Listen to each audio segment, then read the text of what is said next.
জানেন গতকাল রেমেলের তাণ্ডবে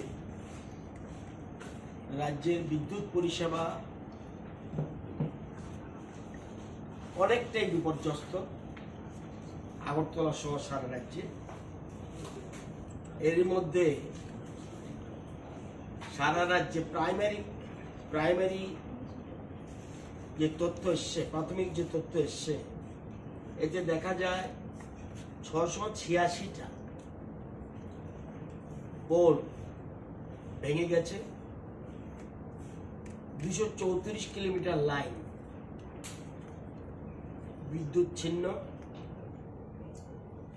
তার ছিঁড়ে গেছে এবং 82টা ট্রান্সফরমার বিকল হয়ে গেছে।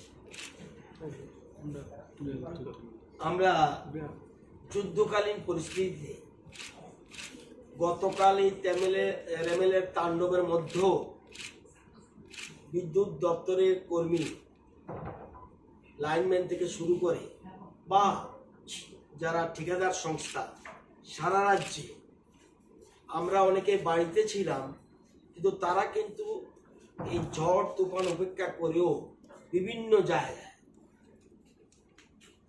তাদের যাতে বিদ্যুৎ পরিষেবা ঠিক থাকতে পারে তার জন্য কাজ করে গেছেন। আমি তাদেরকে ধন্যবাদ জানাই। আমরা যে সংখ্যাটা আমি বললাম, এই অবস্থা শুধু কয়েকটা পিকচার দিচ্ছে, আমার কাছে হাজার হাজার